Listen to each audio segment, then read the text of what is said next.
You're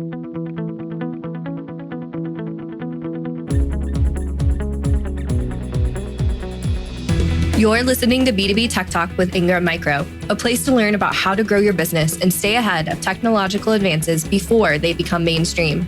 This episode is sponsored by Ingram Micro's Xvantage, the next level way to transform your business's potential and reshape how customers see you through advanced transactional data. Let's get into it.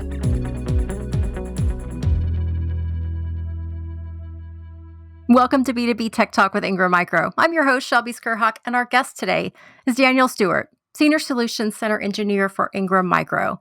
Dan, welcome back. Glad to be here. I love doing these things, so I was glad to get the invite. Excellent. Well, so today we are talking about selling managed services with the Cisco MSP solution portfolio, as well as talking about Ingram Micro services. So when we say the Cisco portfolio, we're talking about Meraki, Umbrella, and Duo. But speaking of Meraki, Dan, I have to I have to share a little 20-second off topic here. So, prepping for the podcast, I was looking something up about Meraki specifically, and I came across those like the autocomplete questions, or the searches when you start typing. Yep. So, some of them I got a real kick out of. So I wanted to share a few of those and see what you thought. So, there was some that were interesting in terms of the question was, what's the difference between Cisco and Meraki? I thought that was an interesting way to kind of couch things. And I could see that if you're not familiar with this strange word that Meraki is. Definitely. The other one was, can Meraki see my browsing history? Which I didn't expect. It kind of spooked you. Yeah. And then, I think the final one I saw, like, what is a Meraki? What is a Meraki? Like, do you get those kinds of questions in your role there at Ingram Micro? I mean, if you're not immersed in this stuff, what is a Meraki? All the time, yeah. So it's definitely, if you're new to the platform and you're talking to customers, they just think that's a goofy word. Even Cisco, there's meaning behind these terms. You kind of have to wade yourself through to understand where it came from, where are we going, all that kind of stuff. So I guess we'll work backwards on the questions and we'll kind of go piece by piece there. So what is a Meraki? It actually, is a company, first and foremost.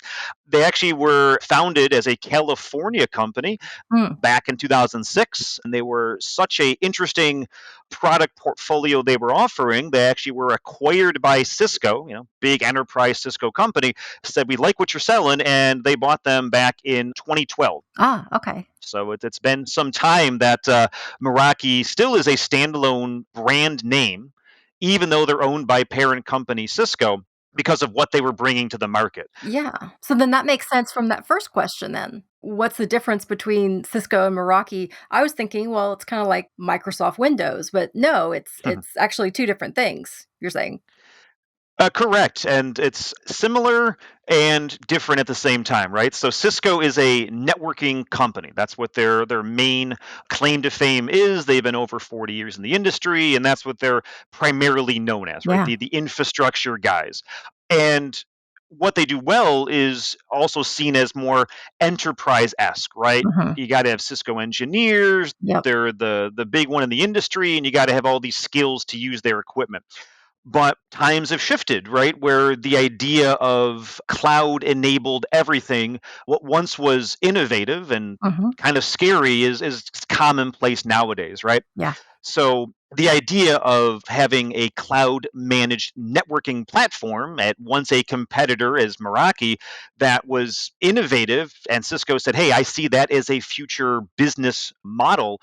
Let's just bring that into our fold because we do networking well. You do cloud networking natively very well. That was what your business was. And we'll bring them into our portfolio to give our customers, for better or worse, a choice. Yeah. Right? You can come to Cisco as a company and say, hey, I want a network infrastructure solution. Dramatic pause. Right. Then comes a barrage of questions of, who's managing, how you managing, where do you want your management? Because at the end of the day, whatever product you want to sell has to be managed by someone and by something. Yeah. And many of my conversations nowadays are Meraki centric, right? They see that cloud is everything. That's the way they want to go. They're cloud adopters, not cloud averse.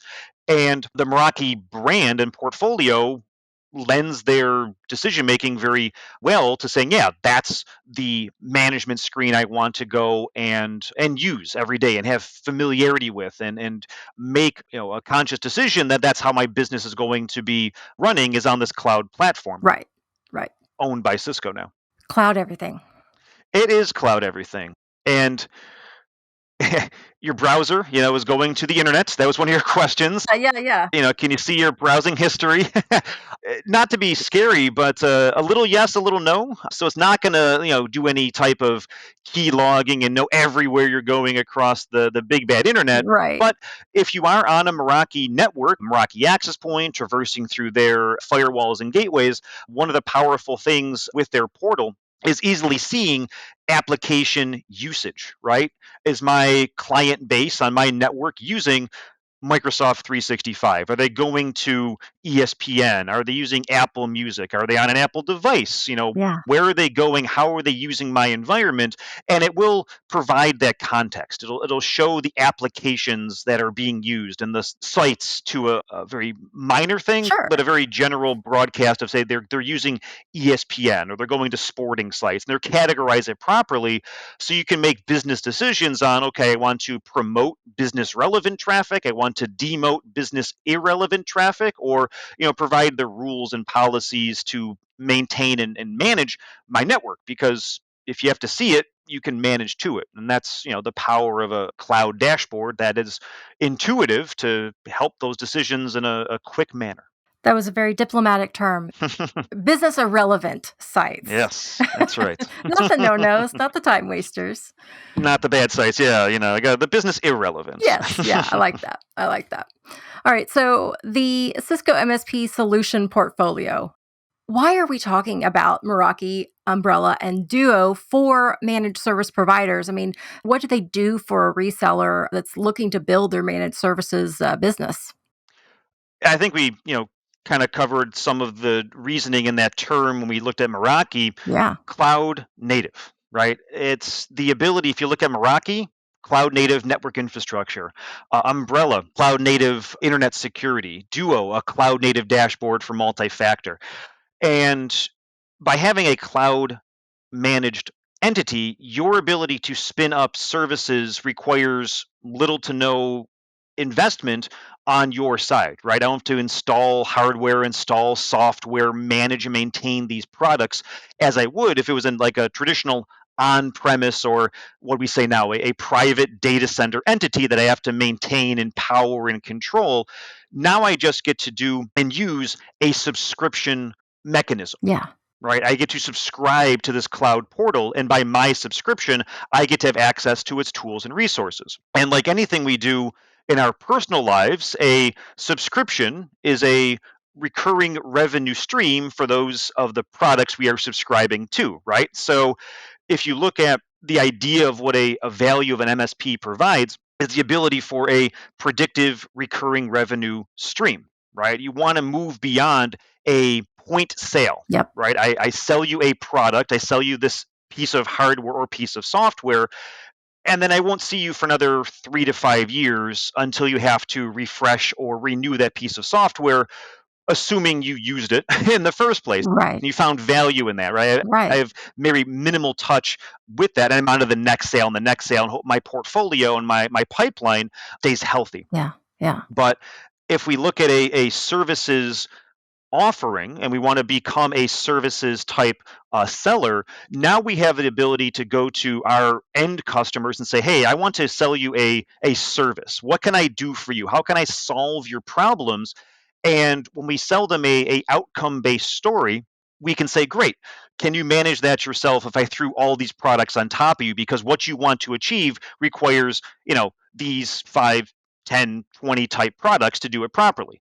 A lot of times, no, right? And they're going to be risk adverse to say, well, I'd like to do that, but my staff says I don't have the training, the skill, the abilities to do so. So I'm not going to buy all of it. I'll buy what I know and I'm comfortable with. Hmm. And that might not solve their problem. It might just put a band aid on it.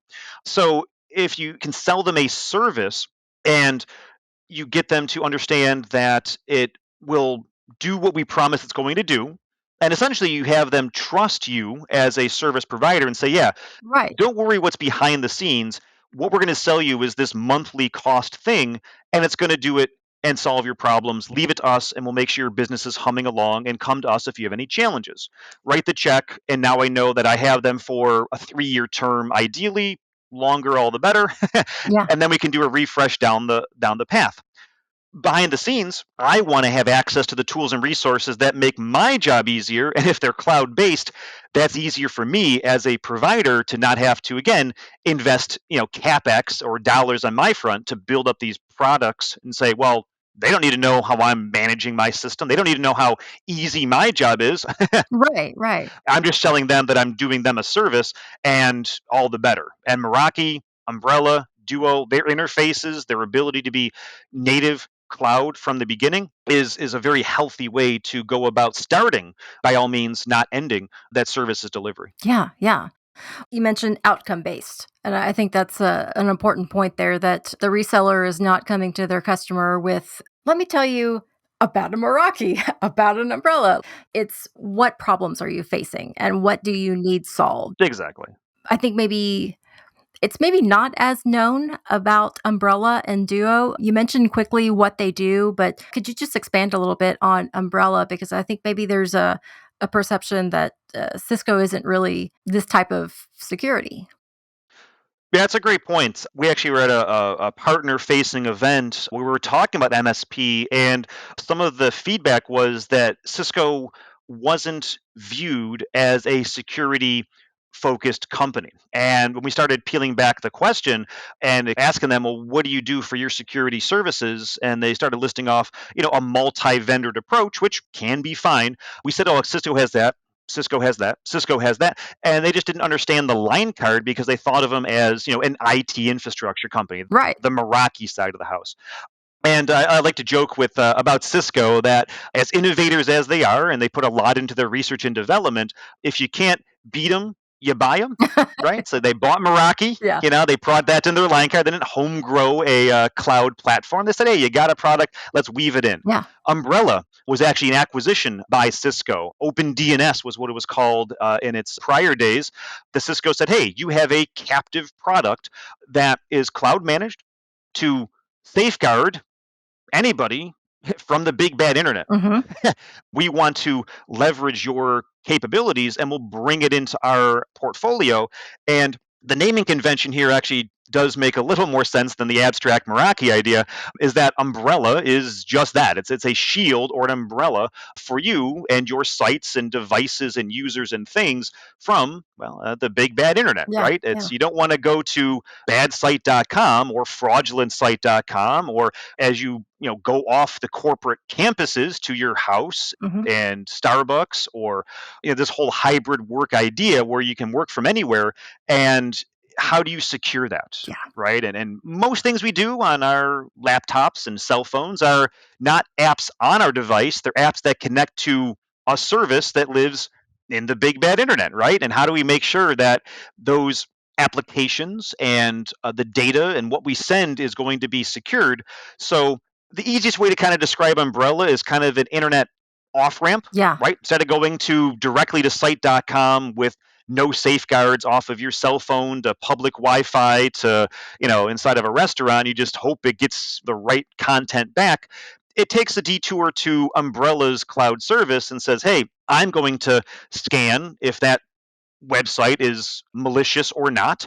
I'm going to look at your policy and profile that either your company or business or MSP has set up for you to say, well, you should not go to that site, even though it's a good site. We're not allowing you to go there for reasons X, Y, or Z. And then even put more features and functions and reporting back into that. So you have the comfort that when you browse to whatever the app you want to use goes to its location, it's returning healthy and non malicious data because it's been scanned by this internet umbrella or shield at all your traffic as needed. Yeah. So it's pretty cool. It is a secure umbrella. It's the shield, and that makes a lot of sense. And actually, Exactly. that kind of keeps it. Isn't that nice? Yeah, it kind of keeps it a little more clear in your head. So then, Duo. Duo, that one also cloud managed, is a complement to this security story by adding a layer of something called multi-factor or single sign-on, or even I'll throw another buzzword at you, zero trust. Yes. Yes.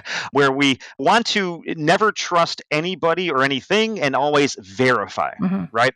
So we want to make sure if you're going to log into a site that, one, again, the site's not compromised and it's a not a phishing site and it looks good and it's accurate.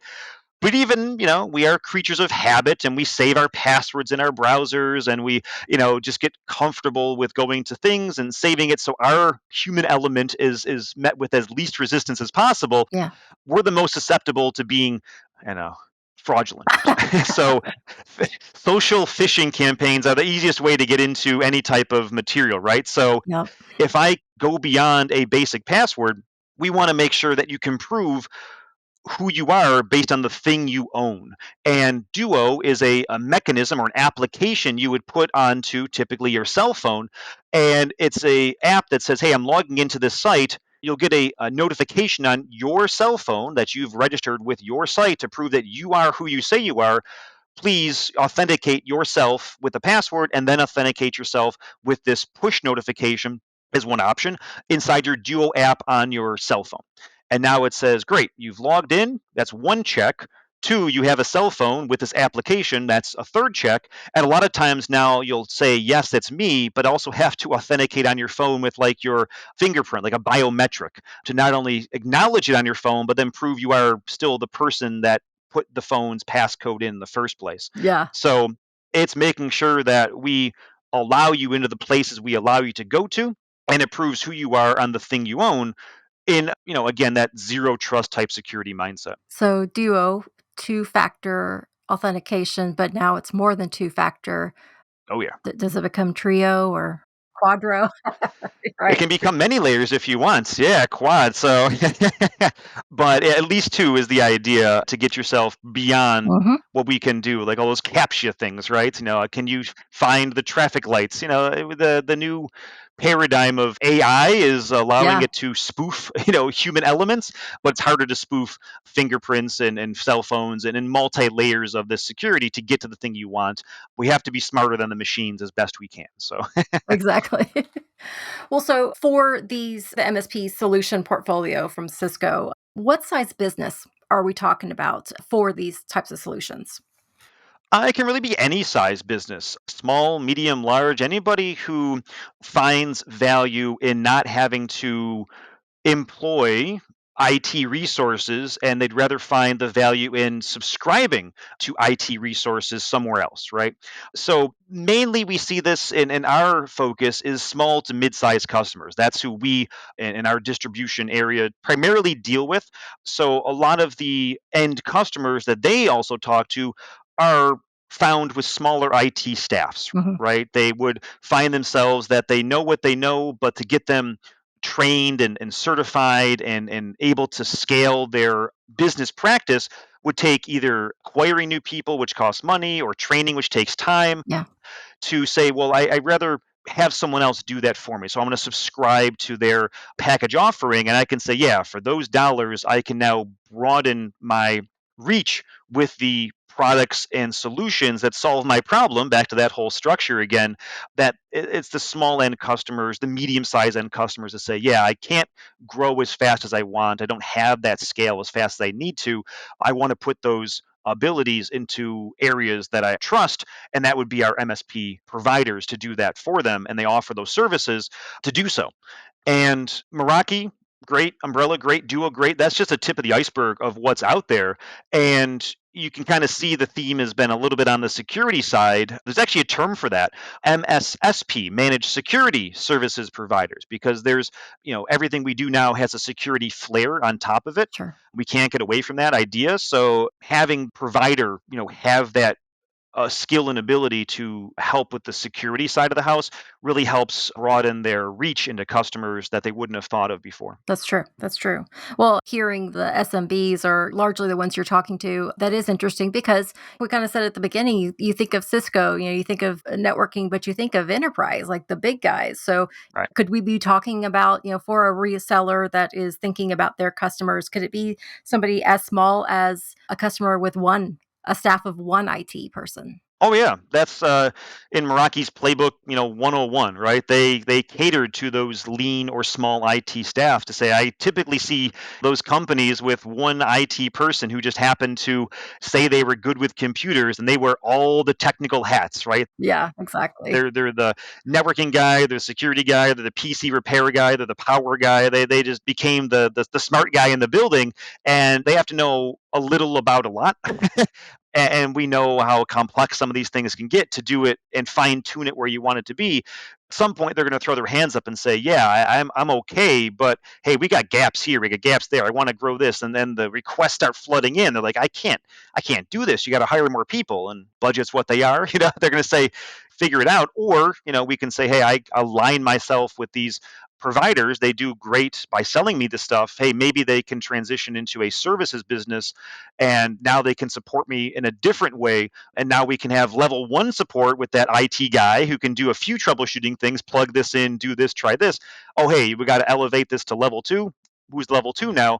That's your provider, right? That's the team that's going to take over and give you the reports and give you the scalability and give you that peace of mind that I can grow my business, do and allow my IT staff to be paid to do what I want them to do, not just be caught in reactive work. Now they can be proactive in growing or seeking out or doing different things. It just gives you kind of time back with that investment you make. Yeah, I can't tell you how empathetic I am to that single IT staff that is literally doing everything from networking to security to how can I get this thing to print? Right. It's everything. It's everything. Well, so let's talk about Ingram Micro and what Ingram Micro offers for these Cisco offerings. So, big picture, you're trying to make it easier for partners to build their managed service business with these Cisco tools. So, I guess can you give us a little bit of an overview of what Ingram Micro specifically brings to the equation? Yeah. So Cisco, we're talking about that as a vendor focus, and it's near and dear to all of us. And they have a great portfolio of MSP and MSSP type offerings. But Ingram Micro is really there to help fill any gaps that might be in your offering service, right?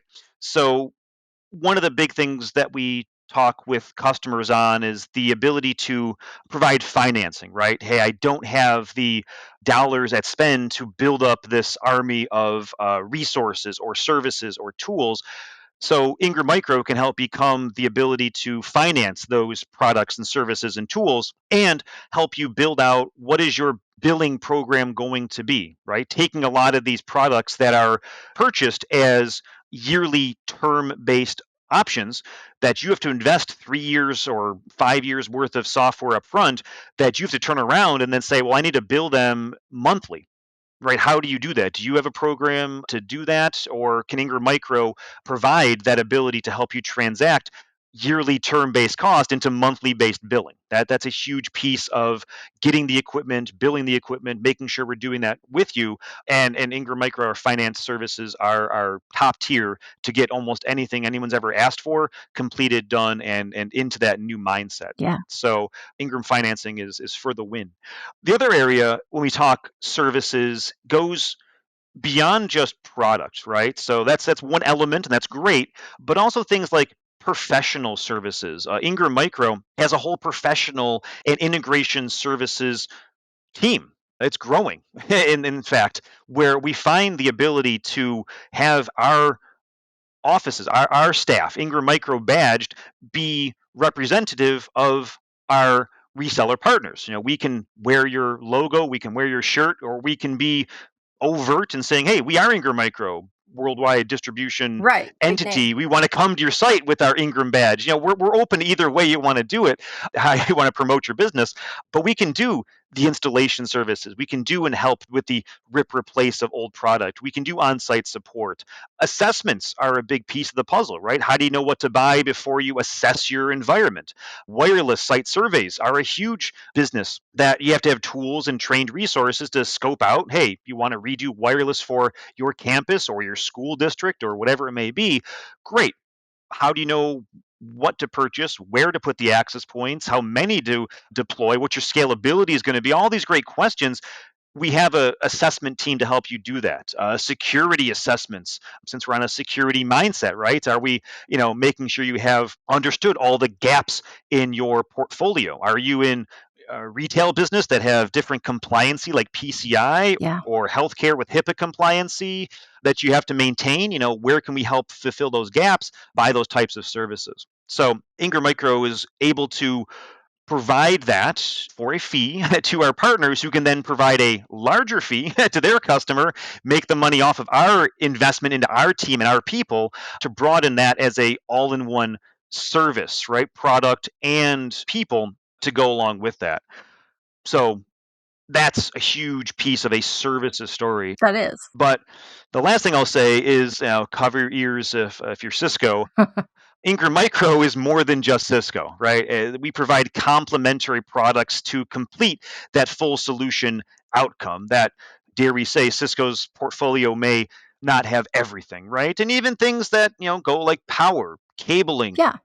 and Cisco recognizes the ability for ecosystems to complement their offerings, Hmm. right? They know they can't be everything to everybody, Right. and they promote.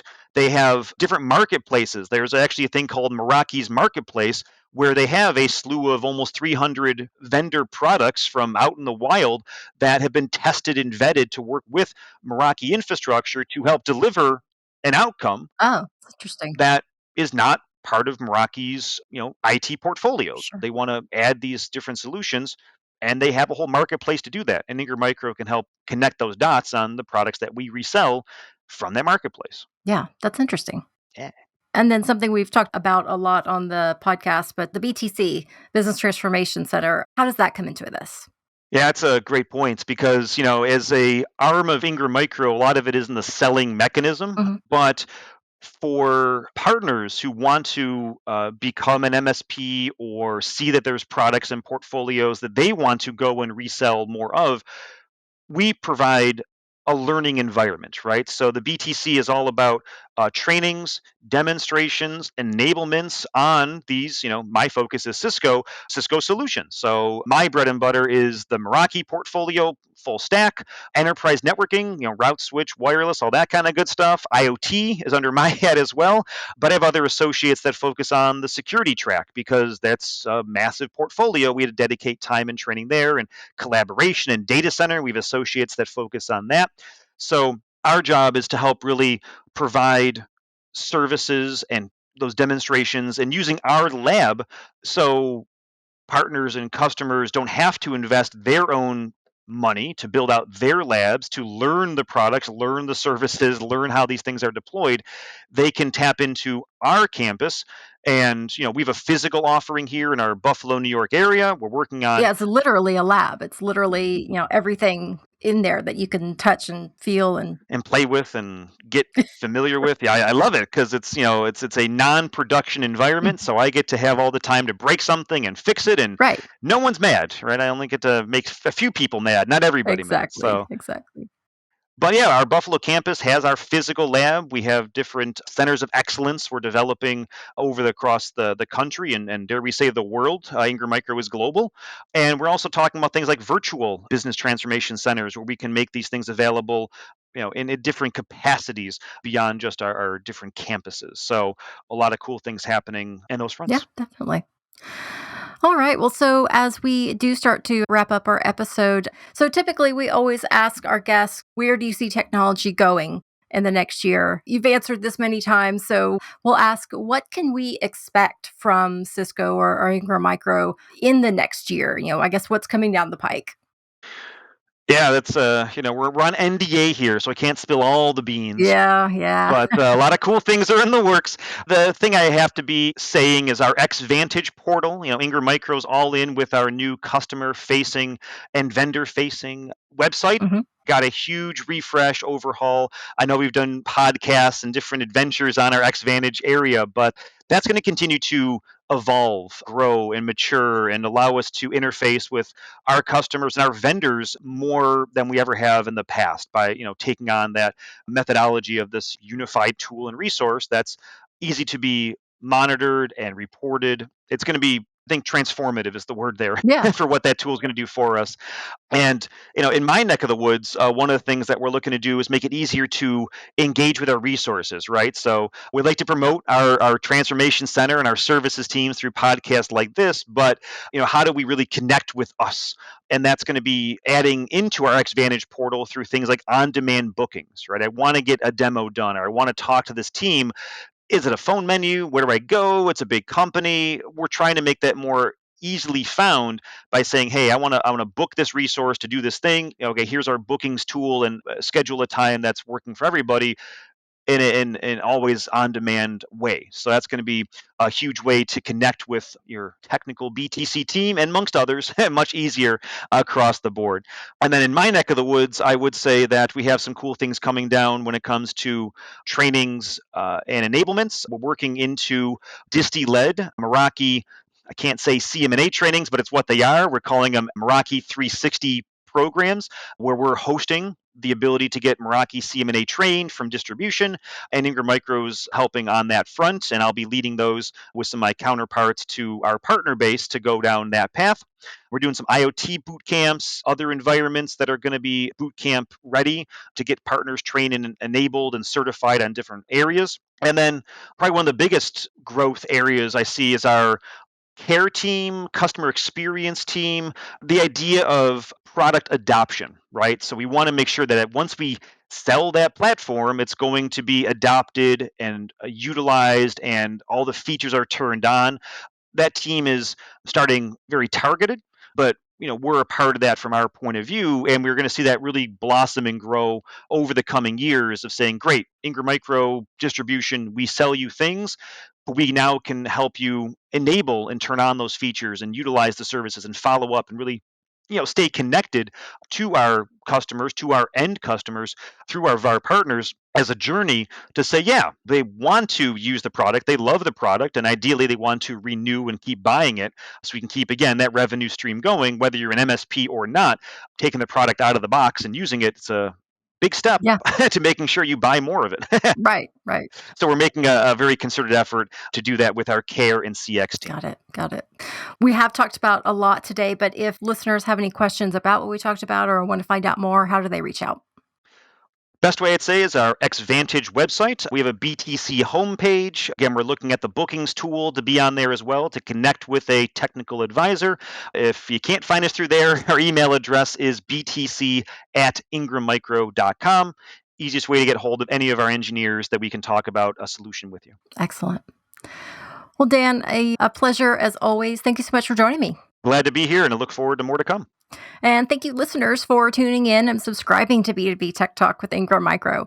If you like this episode or have a question, please join the discussion on Twitter with the hashtag B2B Tech Talk. Until next time, I'm Shelby Skrhak. You've been listening to B2B Tech Talk by Ingram Micro. This episode was sponsored by Ingram Micro Xvantage. B2B Tech Talk is a joint production between Sweetfish Media and Ingram Micro. To listen to this episode and many others, visit ingrammicro.com.